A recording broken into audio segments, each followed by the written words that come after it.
Magandang manarap po minamahal ng mga magulang at kapatid. Sa channel na to, kung saan po sinasagot ng Diyos ang katanungan sa puso't isip natin, sa mga salita niya, Biblia. So, ang mag-usapan po natin ay tungkol po sa Panginoon.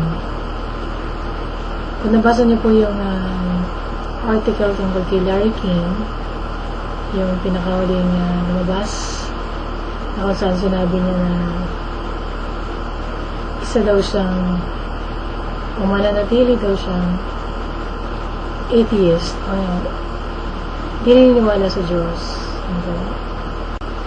Ang paniniwala kasi nila yung annihilation hindi sila naniniwala sa kabilang buhay. Okay. So pagdating na lang po niya sa kabilang buhay, magugulat po siya sa katotohanan. So, hindi po nababago ang katotohanan dahil ibang paniniwala po natin. Okay? So, pamagat po natin paksa ngayon,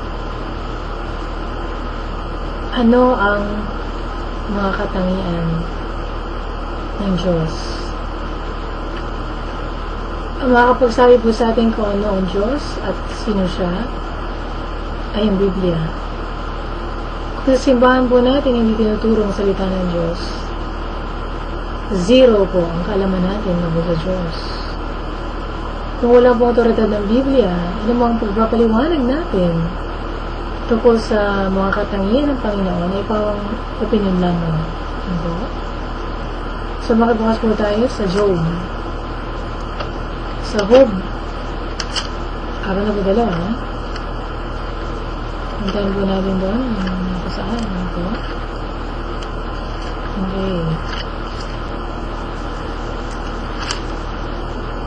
Ito po sinasabi.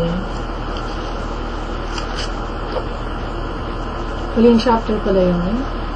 Pagkatapos sabihin ng Panginoon kay Job ang mga bagay na ito, sinabi niya kay Eliphaz na taga Teman, "Galit ako sa iyo at sa dalawang mong kaibigan. Kaya alam niyo, dahil hindi niyo sinabing katotohanan tungkol sa akin, na katulad ng ginawa ni Job na aking lingkod." So, ano bang katotohanan tungkol sa Diyos? Nakapaloob po rito, nakalagay dito. So, kung meron siyang mga nangangaral, hindi po ginagamit ang Biblia, anong tinuturo nila tungkol sa Diyos?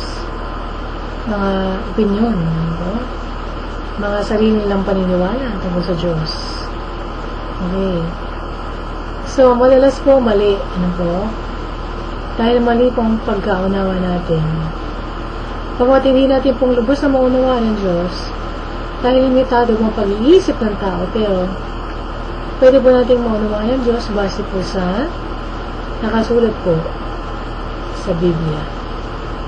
Kung hindi natin po sinisikap na kilalanin ng Diyos sa banal na kasulatan, mauwi po tayo sa pagsamba po sa ibang Diyos. Nasalungat po sa kalooban po niya. Yan naman po yung mabasa po natin sa Exodus 10:35, kung saan po nandun yung mga utos ng Panginoon tungkol sa pagsamba sa Kanya lang dahil siya po ay seloso. So, pwede po nating makilala ang Diyos na buhay. Taliwas po sa sinasabi ng mga agnostic, na kung ano lang po ang gusto niyang ipahayag tungkol sa kanyang sarili, yun po ang pwede nating malaman tungkol sa Diyos. Isa po sa mga katangian po ng Panginoon ay liwanag. Na ibig sabihin, nagpapahayag ng sarili sa magitan impormasyon tungkol sa Kanya. Buksan po natin ulit ang ating mga Biblia sa Isaías, ano na po? Talatang 11. Tuwang nakasaan, "Hindi na ang araw ang magiging liwanag mo sa umaga, at hindi na ang buwan ang tatanglaw sa iyo sa gabi, Dahil ako ang Panginoon ang iyong magiging liwanag, magpakailanman. Ako na iyong Diyos, ang iyong tanglaw. Napakaganda, no? Ang Diyos na natin na magiging liwanag natin, tanglaw. Ayan. So, no, pagdating po natin doon, hindi na po natin kailangan ng liwanag ng araw. Dahil ang Diyos po ang ating tanglaw. Santiago 1:17. Pakibukas po tayo doon. Handa natin ang nakasaan. So, dito po sa Santiago 1:17.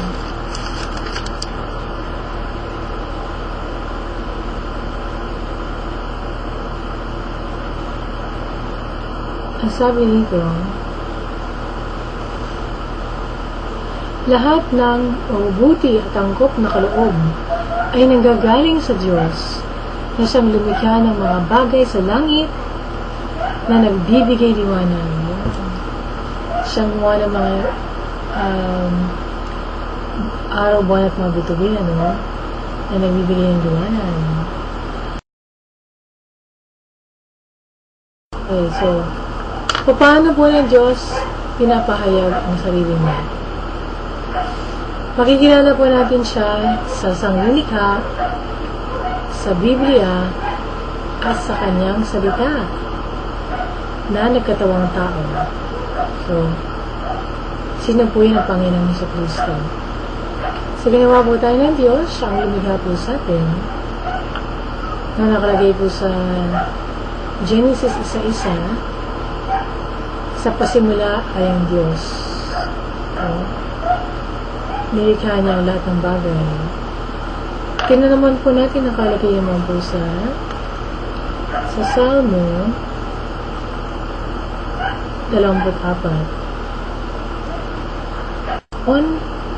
At ang buong narito ang sanlibutan at silang nagsisitahan dito. So, siya pang gumawa ng lahat ng bagay. Ang sanlibutan at lahat po nang nandito sa sanlibutan. So, kasama tayo ron. At ginawa po niya tayo sa wangis niya. Sa pinakamataas po, sa lahat po ng nilikha ng Diyos sa lupa, ang tao, binigyan niya po tayo ng kapamahalaan sa mga ito. So, yan naman po yung mabasa po natin sa Genesis 1:26. Saan po natin doon ang nakasulat? Sa Genesis 1:26.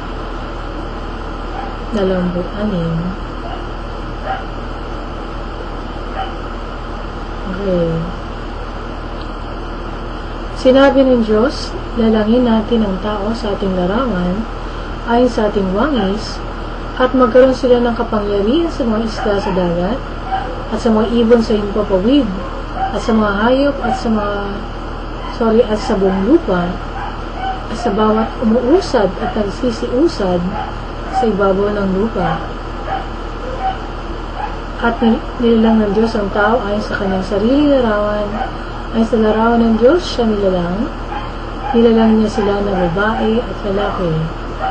Sila'y hinasbasan ng Diyos, at sa kanila'y sinabi ng Diyos, kayo'y magpalaanakin at magpakarami at kalatan ninyong lupa at inyong supigin at magkaroon kayo ng kapangyarihan sa mga isda sa dagat at sa mga ibon sa himpapawid at sa bawat hayop na gumagalaw sa baba ng lupa.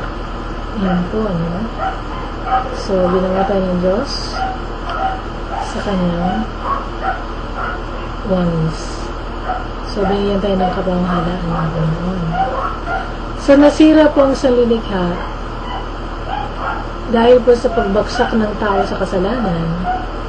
Pagkamat makikitaan pa rin natin ang gawa ng Panginoon po sa universe. Okay, so nakalagay po sa Genesis 3:17. Yan po yata yung nagkasala. Tingnan ko nga po. Nagkasala sila ng Eva. Okay. Yun nga po, no? At sa Roma 1:19, puntahan po natin. Kaya't ikaw ay dakila, o Panginoon Diyos, sapagkat walang gaya mo, o may ibang Diyos pa bukod sa iyo, ayon sa lahat ng aming narinig, ng aming mga pakinig. So wala pong katulad ng Panginoon, no? Wala pong ibang Diyos, siya lang ang Panginoon. Sa Salmo 60, talatang 6, dinggin mo, Panginoon, ang aking dalangin at pakinggan mo ang tinig ng aking mga pananaig. Tama ba? Talatang 8, walang gaya mo sa gitna ng mga Diyos. O Panginoon, wala mang magawang gaya ng iyong mga gawa. Ayan. So, walang katulad ng ating Diyos. Tama ba? So, hindi natin siya pwedeng ikumpara kahit kanino. So, ang Diyos po hindi maarok, hindi masaliksik, at hindi kayang abutin po ng pangunawa po ang kabuuan ng Diyos. Puntahan po natin ang Isaías, ako na po, talatang 20.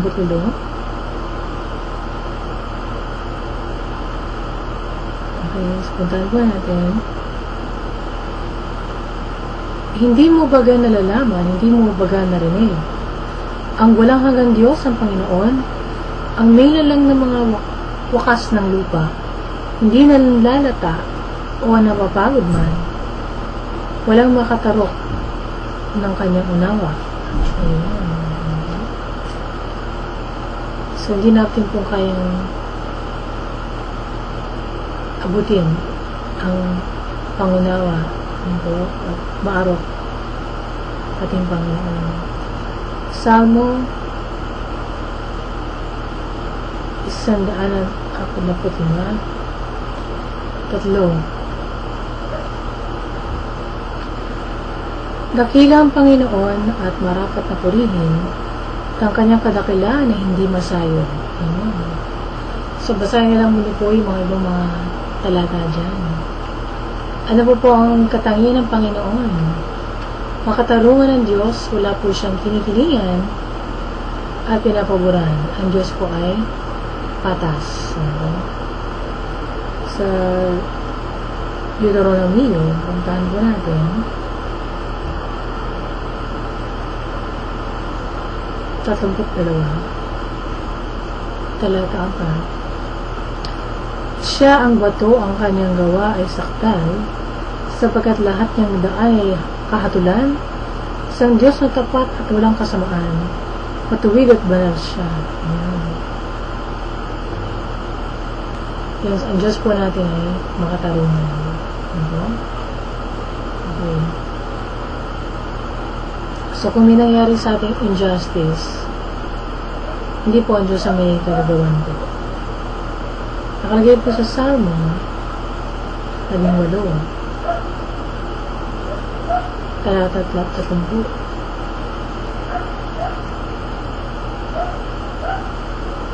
Okay, ito naman po sinasabi. Tungkol sa Diyos, ang kanyang lakad ay sakdal. Ang salita ng Panginoon ay subok, siya ay kalasag ng lahat ng nanganganlong sa Kanya. So, pwede po natin asahan ng Panginoon. So, makapangyarihan ng Diyos. Wala po siyang hindi kayang gawin. So, ano man po ang gustuhin niya ay magagawa po niya. At ang gawa po niya ay alinsunod po sa kanyang karakter. So, hindi po niya pwedeng dabagin ang kanyang karakter. Kung siya po ay banal, ang gawa po niya ay banal din. Tama ba? Puntahan po natin ang nakalagay po sa Pahayag 11.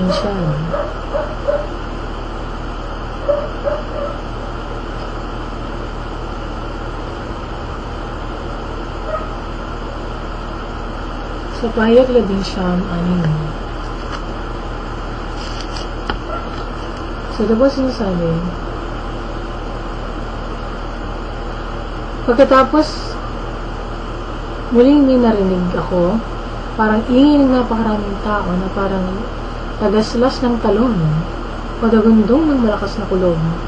Itong sinasabi, purihin ng Panginoon, sapagkat tagahari na ang Panginoon, na ating Diyos na makapangyarihan sa lahat. Ayan. Ang Diyos na makapangyarihan sa lahat. Ano po? So, sa Jeremiah o Jeremias, tinan po natin ang nakasaan.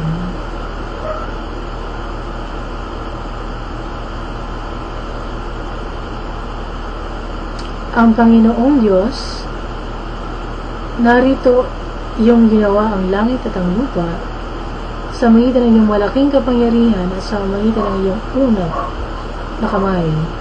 Walang bagay na totoong napakahirap sa iyo. Ayan. So, nothing is too difficult for thee, sabi dyan. Sa talatang 27, sabi, narito ako ang Panginoon, ang Diyos ng lahat ng tao, may anumang bagay baga na totoong mahirap sa akin.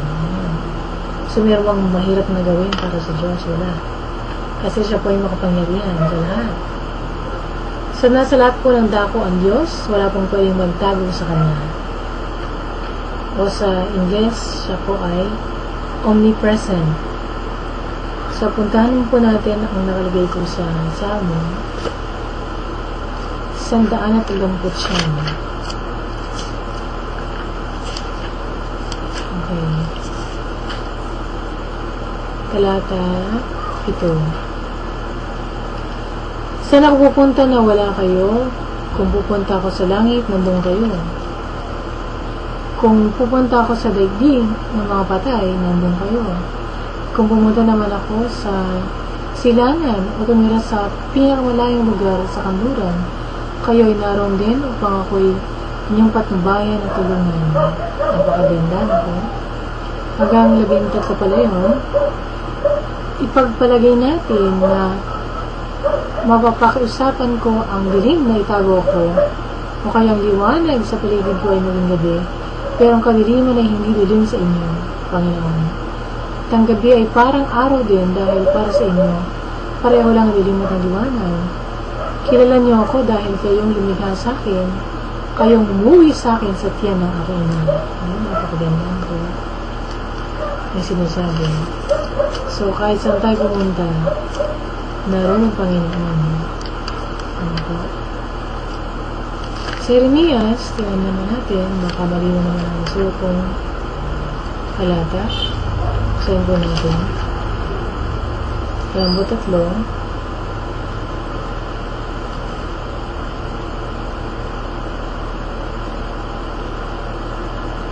Ako'y Diyos na nasa lahat ng lugar, at hindi sa isang lugar lamang. Yan. Nasa lahat ng lugar. So, si Lord nandito, nandun din siya sa kabilang kwarto, nandun din siya sa labas, ano po? So, hindi po natin kayang isipin paano nagagawa ng Panginoon yan. Pero makapangyarihan po siya. At nandun po siya sa lahat ng dako. Ano po pong katangian ng Panginoon? Alam ng Diyos ang lahat ng bagay. Alam niya ang nakaraan, kasalukuyan, at hinaharap. Maging iniisip natin sa anumang oras at panahon. Dahil alam po niya lahat ng bagay, laging igagawad ng Diyos ang hustisya ng patas. Okay? So, dun po sa kanina binasa natin, sa Salmo 119,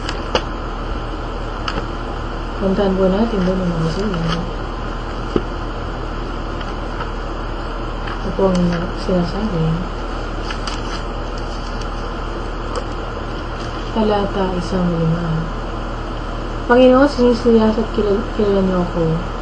Alaman ninyo ang aking pagupot pagtayo.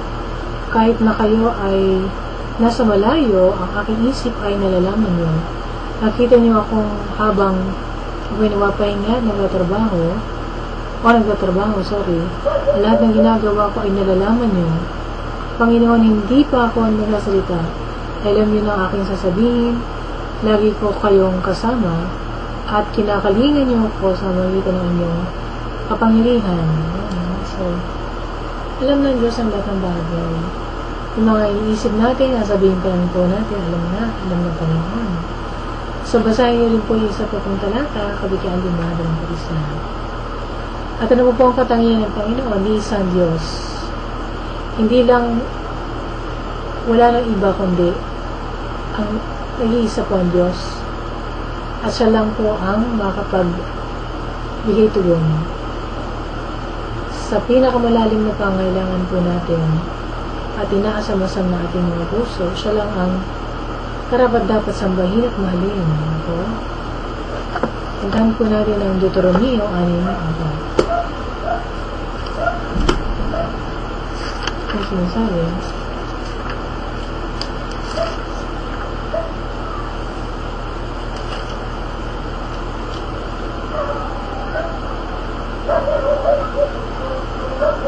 makinig kayo, o mga mayan ng Israel, ang Panginoon nating Diyos ay isang Panginoon lang.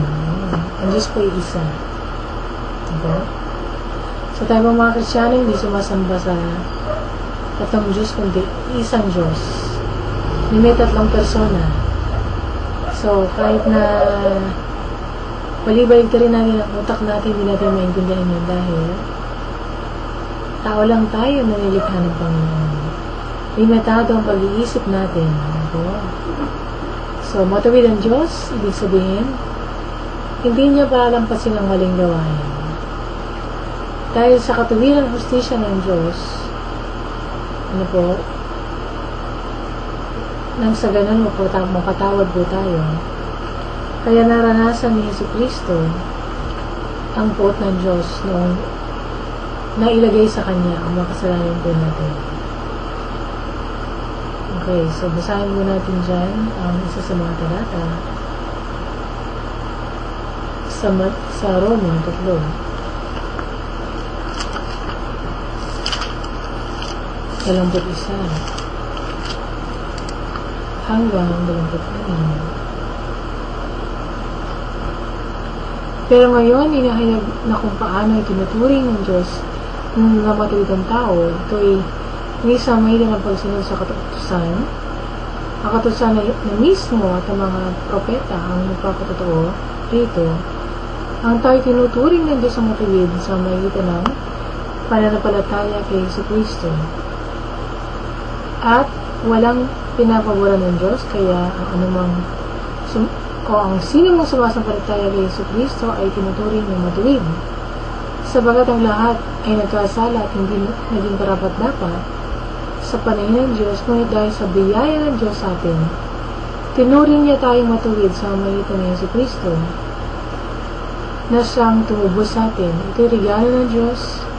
Sinugo si Jesucristo sa mundo para ialay ang kanyang buhay nang sa ganun mawala ang galit ng Diyos sa atin at sa magitan ng kanyang dugo ay mapatawad nating mga kasalanan kung sasampalataya tayo sa Kanya. Ginawa yun ng Diyos para ipakita na matuwid siya. Noong una'y nagtimpi siya at pinalampas ang mga kasalanan ginawa ng mga tao kahit na dapat sana'y pinarusahan niya sila. Sinugo niya si Kristo para ipakita sa kasalukuyang panahon na matuwid siya dahil sa ginawa ng Diyos, pinatunayan niyang matuwid siya. Maging sa pagturing niyang matuwid sa mga makasalanang sumampalataya kay Jesus. Okay. So, ano po? Sovereign niya ang Diyos, ibig sabihin, pinaka mataas at makapangyarihan. Wala po sa mga nilikha niya ang pwedeng bumigo sa mga plano niya at mga layunin. Po. So, buksan ko na rin na sa mga talatang nandyan. Salmo. Siya magpatatlong. Okay. Talata 1. Kayo ay hari, Panginoon, na nagagamitan ng karangalan at kapangyarihan Matatag ninyong itinayong mundo, kaya hindi ito mauuga. Napakaganda na po. Okay. Sana ba? Siyam na 3. Dahil ang Panginoon ay dakilang Diyos, dakilang hari sa lahat ng mga Diyos. Dakilang hari sa lahat ng mga Diyos. At Jeremias, 23, talatang 20. Hindi mawawala ang galit ko hanggat hindi ko nagagawa ang gusto kong gawin. At sa huling araw, lubusan mo maunawaan ito. So, kahit anong pong gustong gawin ng Diyos, siya po ang masusunod na mundo. Wala pong pwedeng kumontra, walang pwedeng bubinggo po sa Kanya, sa mga gusto ng gawin. So, sa buhay po natin, yung plano ng Diyos ang masusunod. Kung mananatili tayo sa Kanya. Ang Diyos po ay Espiritu, ibig sabihin siya ay hindi nakikita. Basahin niyo lang po yung mga talatang na dyan. Ang Diyos po ay Trinidad o 3-in-1. Pareho ang substance, kapantay ng kapangyarihan at kalawalatian. Wala po siyang pagkasira at hindi po siya pwedeng magsinungaling. Kaya nabasa po natin kanina. Ang Diyos po ay banal, nakahiwalay sa lahat ng karamihan na moral, laban po siya rito. Nakikita niya ang lahat ng kasamaan at nagagalit siya rito. Sinasabi ng Biblia na siya po ay apoy na tumutupok. So, buntahan mo natin ang Isaías 6:3. Sinasabi nila sa isa't isa, banal, banal, banal ang Panginoon, makapangyarihan, kapangyarihan niya ay sumasakop sa buong mundo. Okay, sa makapangyarihan ng Diyos. At sa Habakuk 1:13, tingnan po natin. Kayo ay banal, kaya hindi niyo matiis na tingnan ang kasamaan at kaguluhan, pero bakit nyo hinahayaan ang mga traidor ng taga-Babilonia? Bakit nyo hinahayaan ang pagmalamitan ng mga taong hindi nila kasing sama? So, nakalagay po dito, hindi niya matiis tingnan ng kasamaan. Sa Exodus 3. Okay, so sabi, nagpakita sa kanya doon ang ahyan ng Panginoon sa anya nang naglalagablab na apoy sa isang mababang punong kahoy. Talata 4:5. Nang makita ng Panginoon na papalapit si Moses para tumingin, tinawag siya ng Diyos, mula sa gitna ng mababang punong kahoy, Moises, Moises. Sumagot si Moises, narito po ako. So ito po, apoy yan po. Simbolo po ng Panginoon. Hebreo 12.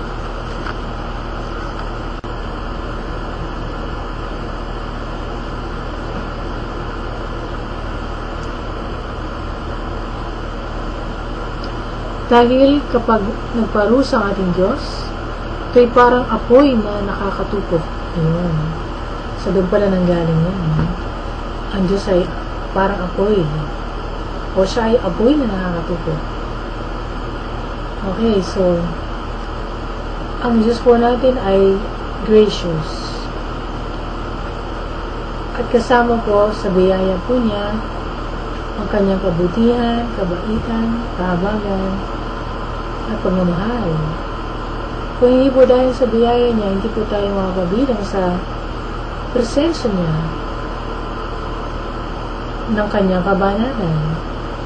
Salamat po sa Diyos sa kanyang grasya. Sa Exodus 4:6. Buksan mo natin doon. Dumaan ang Panginoon sa harap ni Moises, sinabi, ako ang Panginoon ng mahabagin at matulungin Diyos. Huwag maaari matapat ako at hindi madaling magalit. So, di sabihin lang po ng mga talatang na dyan. Gusto ng Diyos na makilala po nila rin siya. Ayun po. So, yun ang dahilan kung bakit po tayo binuhay ng Diyos sa mundo na ito. Para makilala po natin ang lumikha po sa atin. So, basahin niyo po yung mga talata na dyan. Basahin natin yung Salmo. Ilang po isa. Talata, ano siya. Okay, dakila ng iyong kabutihan sa mga may takot sa inyo, pagpapalay inyong laan, nakikita ng karamihan ang mga gawa niyo sa mga taong kayo ang kandungan. So, the more na nakikilala natin ang Panginoon, the more po natin siyang minamahal. Okay? At sinasamba. Kaya importante po na makilala natin ang Panginoon. Okay? At magagawa natin po yun sa magitan ng kanyang salita, ang Biblia. So, nandiyan po yung mga ibang talata, basahin niyo lang po sa sarili niyo. Ilista niyo po para sa sarili niyong oras, na libre kayo. Kapag buli-buli kayo ang salita ng Diyos. So, hindi po masukat ang Diyos. Kaya, kahit ano pong theology o pag-aaral sa Diyos, hindi po lubusang masagot ang tanong kung sino, ano talaga ang Panginoon. Pero sa salita ng Diyos, pwede nating maunawaan ng Diyos ng kahit konti. So, nawa po, patuloy po na buong puso nating hanapin ang Panginoon. Okay? Sa Jeremiah o Jeremias, 29, sabi pa dito, kung lalapit kayo sa akin ng buong puso, tutulungan ko kayo.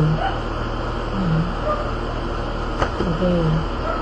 So, kailangan po natin makilala ang Diyos. Dahil sa Kanya po tayo nanggaling at may plano po siya para sa bawat isa po sa atin. Okay?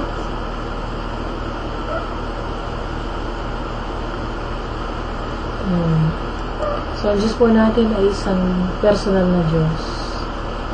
Pwede natin siya makilala. So, hindi po totoo yung sinasabi ng iba na hindi pwedeng makilala ang Diyos. Posibleng makilala ang Panginoon. Nagpapakilala po siya sa atin dito. At nagpapakilala rin po siya sa atin sa magitan ng kanyang bugtong anak na sinugo po niya. Ano? So, napakaganda po nakalagay po sa aklat ni Juan. Gusto po natin talata 1. Kasi nasabi dito, wala pa nakakita sa Diyos, Ama, kahit kailan. Ngunit, pinakilala siya sa atin ng Diyos Anak, ang kaisa-isang anak na nasa piling ng Ama. So, kung gusto po natin makilala ang Diyos, kailangan una lumapit tayo sa Panginoon sa Kristo. Siya po ang tulay natin, ang tagawagitan na po natin sa Diyos. So, kaya po yun dahilan po kung bakit siya naparito para ipakilala sa atin ang Diyos Ama. At siya rin ang maging daan, diba? Para makalapit tayo sa Diyos at maging katanggap-tanggap tayo sa Diyos. Panginoon sa Kristo po ang nagbayad ng kasalanan natin sa krus ng Kalbaryo. Inako niya yung mga kasalanan natin at siyang naparusahan alang-alang sa atin. Yung ginawa niya sa krus, hindi para sa sarili niya, ay wala naman siyang kasalanan, kundi para sa ating makasalanan. So, binayaran niyang utang natin na hindi natin kayang bayaran. Ang kailangan lang natin gawin, tanggapin na bayad na. Ano? Ang utang natin. Yung ginawa ng Panginoon sa Kristo sa krus ang kaligtasan po natin, dahil hindi natin kaya iligtas sa sarili natin sa magitan ng relihiyon o ng mabuting gawa. Wala po tayong pwedeng gawin para maligtas tayo. Kailangan po natin tanggapin ang tagapagligtas, si Yesu Cristo. Gawin siya ang tagapagligtas ng ating buhay at Panginoon ng ating mga sarili. So kung dati tayo ang nasusunod, bigay pa natin sa Kanya ang manibela. Ito, siya na magpatakbo natin buhay. Nang sa ganun maging tunay na katagasunod tayo ni Kristo. Ito, hindi lang tinatawag na sa sarili natin Christian, kundi totoong Kristiyano tayo dahil ginagawa natin ang kalooban ng Diyos Ama sa magitan ng Kanyang buntong na anak at kapangyarihan ng Banal na Espiritu. So ngayon po, dumulog tayo sa Diyos. Hindi tayo ng tawad sa lahat ng mga kasalanan po natin. At tanggapin natin bilang tagapagligtas at Panginoon natin buhay, si Yesu Cristo. Sumunod po tayo sa panalangin ito, Lord God, ngayon po salamat, Panginoon. Sa lahat po ng mga salita na narinig ko ngayong araw na ito, na ako po ay natuto, Panginoon, at unti-unti po ay nakikilala ko kayo, Panginoon, sa magitan po ng inyong salita ang Biblia. Lord, patawarin niyo po ako, O Diyos, sa lahat po ng mga kasalanan, sa lahat po ng aking masamang gawain at mga iniisip at sinasabi. Inisin niyo nga po, Panginoon, na dagulan niyo natin sa Yesu Cristo.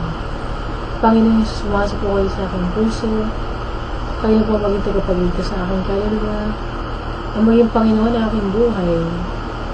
Simula sa araw ito, Panginoon, maghari kayo, at ako po yung maglilingkod sa inyo, at mumuhay para sa inyo lamang, Panginoon, hanggang sa ulihin niya.